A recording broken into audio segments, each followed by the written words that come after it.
Debate has always been a part of me, something I can never exactly separate from my current identity. I initially wanted to write a book about my experience, but to be fair, that would be a lot of work. Debate is a lot of things, but what it mainly consists of is a lot of younger boys who lack manlyhood, so the way that they cope with it is that they mansplain and tape their pubes onto their upper lip. To preface, debate is different for everyone. This is simply my experience, what I went through, and maybe it was different for someone else, that's fine, but this is my story, this is what I went through. Also, I don't know if this, needs any warnings, but I will be talking about throw up, might throw in the word vomit here and there, so if you don't like that, I'm very sorry. Yes, hello, hi! I totally didn't change the camera angle. I remember picking out my classes freshman year to my counselor, and my dearest mother said to me, when the class was recommended, speech and debate class, she said, "Oh, you would enjoy that because of how opinionated you are." Donald Trump, if you can hear us, please, Donald Trump, please save me. Okay, fast forward, first day of school, I'm presented with 3 varsity debaters. To get into the semantics of speech, there are different types of debate you can join: CX, LD, and extemporaneous. For the sake of the video, I will be mainly going over CX and LD. For a simpler explanation, CX is with 2 partners, whereas LD, you're just by yourself. CX is more policy-oriented when it comes to debating an opponent, while LD is more philosophy-based. Both forms of debate receive a topic each year that they're supposed to build an entire case around. Now, a case is the very thing you use to debate. You can make it the coconut nut is a giant nut. If you eat too much, you get very fat. Now, the coconut nut is a big nut, but this delicious nut is not a nut. My debate coach allowed all of the varsity members to present their forms of debate. 2 of the varsity members were CX, so obviously they were partners, whereas the third one was LD. And oh my gosh, when CX went up there, the only way I can ever describe it is like listening to one of Eminem's songs. I know it's like a basic explanation, it's like the only way I can describe it. And mind you, this was the first day of class, and so when these varsity members were speaking, it made me want to drop out of the course, because what do you mean I have to speak like that? What, hello? Anyway, I decided to suck it up, and I joined LD, cause God forbid I suffer with someone else. And I told my coach, I was like, hey, I really want to do LD, and that's where I signed my soul away. But I soon locked in, trust. I began going to more debates during the spring semester. It was great. I practiced in class. Speaking of class, one day my debate coach gave my class and me an assignment to basically make up a speech on the spot. And it was the most humiliating experience in my life. I believe my topic was something about cloning. What do you do with cloning? But no, it was very bad. I got up there and I felt fine. I thought oh, I got this in the bag. Everyone in class is gonna think I'm this great speaker. No, I began to stutter. The only things that came out of my mouth were was jumble. It was a mess.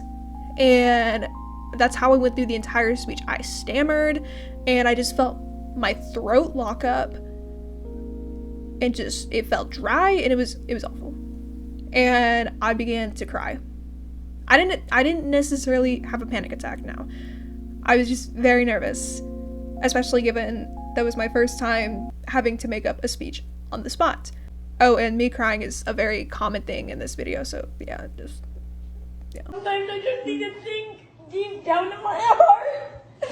Okay, but who cares? Who cares about that? Who cares that I cried? Because I went to district. Yep. It was mainly because no one else did LD. I don't know about you guys, but in my state, where I come from, we have this thing called UIL. University Interscholastic League.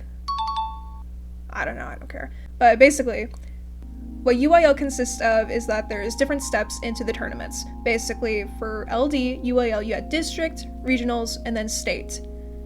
And for district, you can only, like, put in 3 LDers, and if you win, I don't know, first, second, or third within the overall district competition, then you move on to regionals.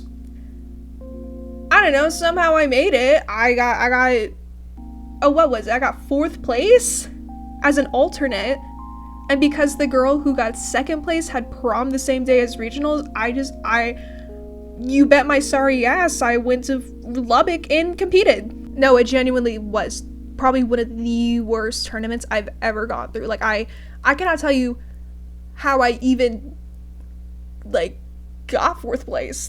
I digress. So basically, it was me and random freshman dude who was able to advance to regionals, because he luckily got 3rd place, and I got 4th place. And you might be wondering, Iris, what about the actual varsity member who's been doing LD for 4 years? He didn't make it.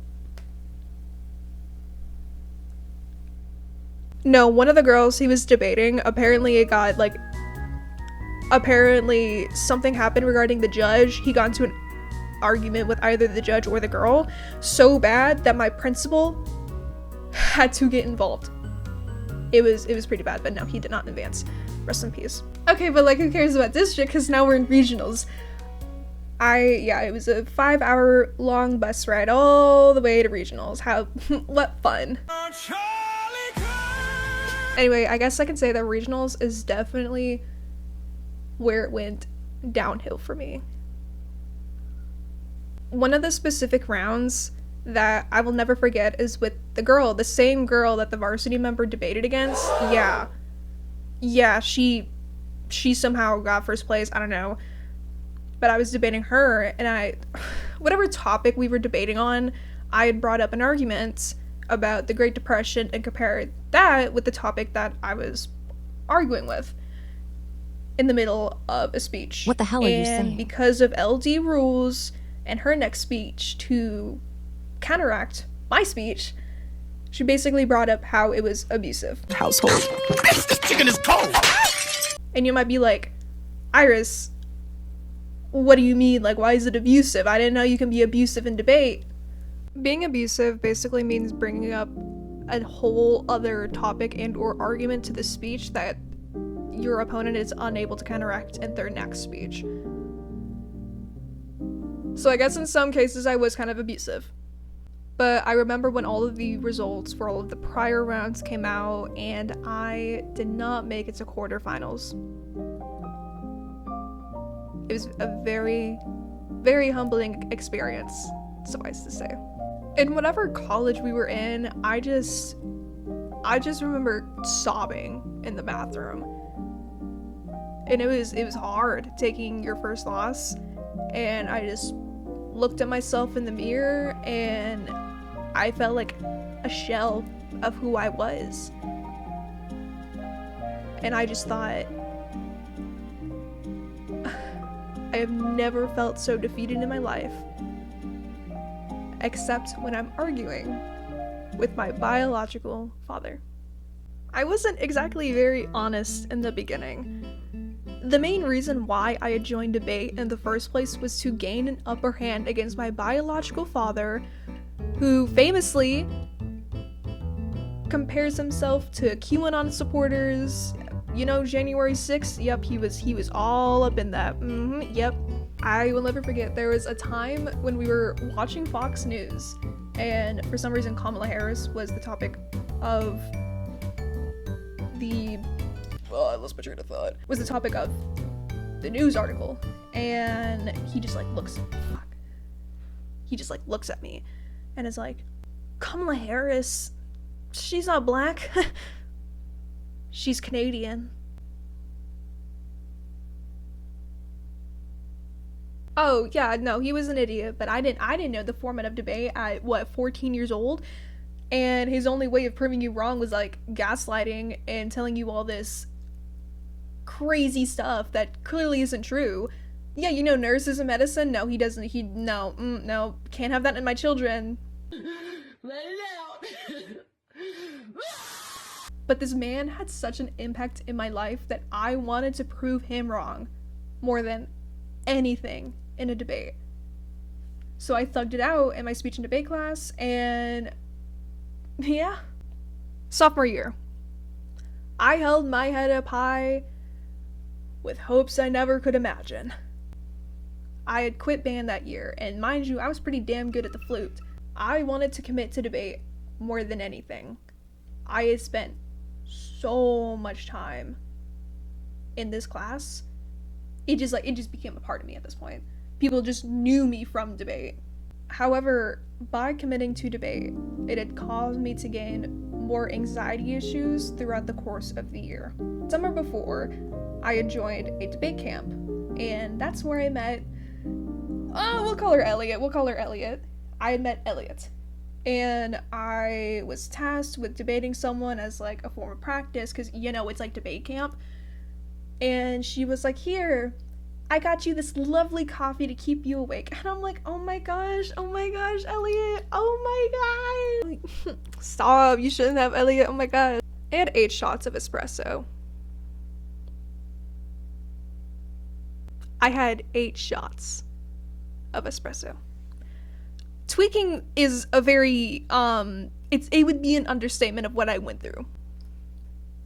But because I went through those 8 shots of espresso, I developed a caffeine addiction, as everyone does in debate. But with me, caffeine does not do me or my body any good. I developed so many anxiety issues. I just remember before debate class, I would have like a rush of chills through my body because the idea of giving out a speech to my class felt so sickly, and I was just so paranoid. And it wasn't like I wasn't good at giving a speech. I could give a coherent speech at this point. I did it for, a year at this point? But I had lost I lost a grasp on myself. And even during class, I would go through so much anxiety. I would have to leave the room, and I would just throw up because of how sickly I felt and how nervous I felt.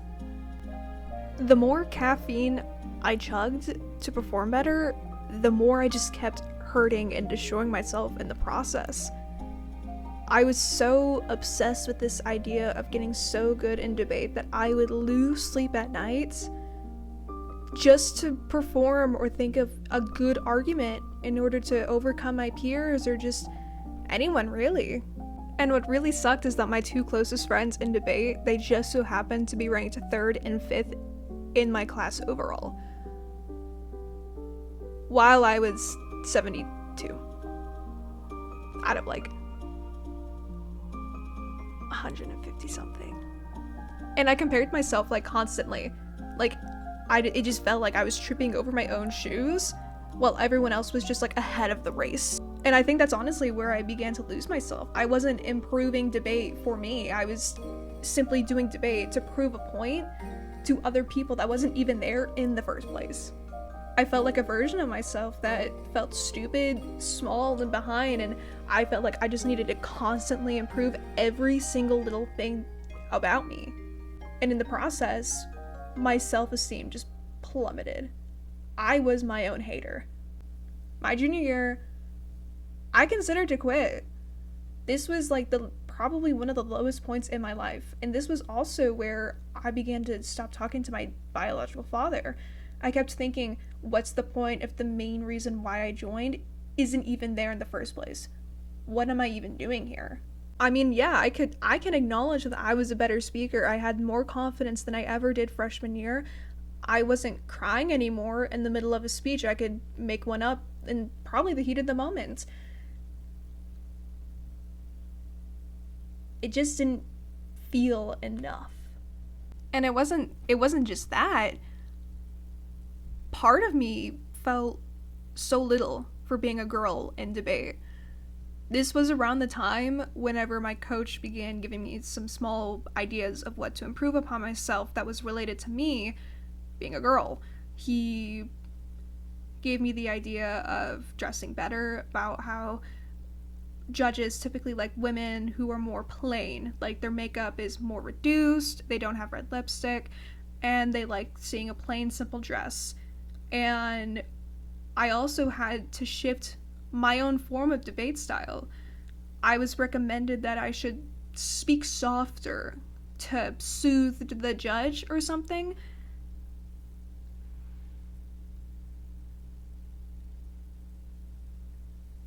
And I never felt so lost. It was like I had to fit into this perfect little mold. I had to be smarter, but not smarter than the boy. And I had to be assertive, but not too assertive, because it would scare the judge. And I have to present myself as a girl, but not too girly that I'm not able to stand up for myself.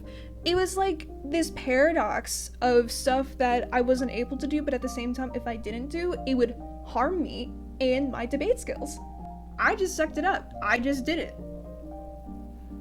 And I internalized everything because, my God, all I wanted to do was to get better.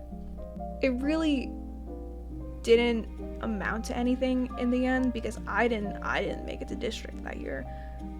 I was replaced last minute by someone who joined debate that year. Now, in my junior year of high school, I had a JOB. So I actually had a life outside of debates.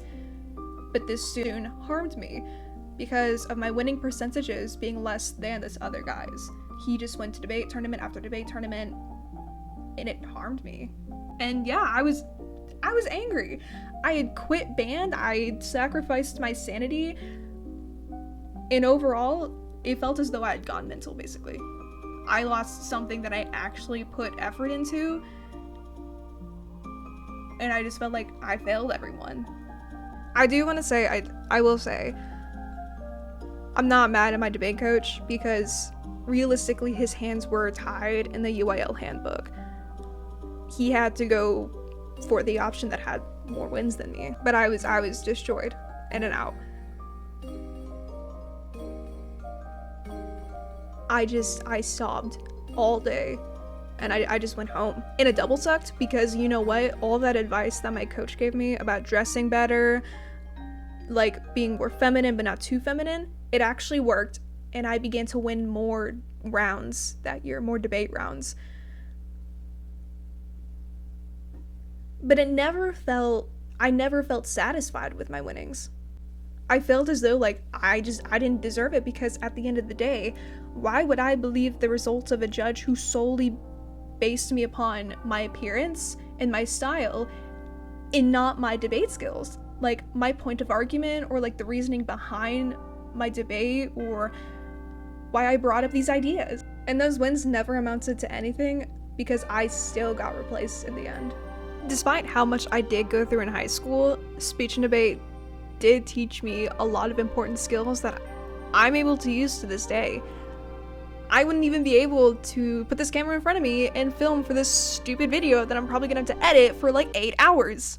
But it wasn't easy coming to terms with enjoying debate. No, it was hard because overworking myself, constantly comparing myself to others, it was difficult. I joined with the intention of proving my biological father wrong, and whenever that was out of the window, I didn't know what to do. I was completely lost. But I was able to grow as an individual and see more of what I was capable of without seeking the guidance and or observing other people based on what they do better than me. I know that might sound contradictory. The point I'm trying to make is that I had my own style of debate that I just thought was wrong. I thought everything that I did was wrong, therefore I'm bad. But I wasn't. Of course, I did need to improve, and obviously with some subtle changes that I made to my clothing or my speech style, I did end up winning rounds my junior year, as I said prior, while keeping that individuality in my speech style. And okay, I won't lie, it truly was not that bad looking back. I mean, yes, it did take a toll on my mental health, but I genuinely could not have done it without the support of my other peers in that class. I could not ask for a better class.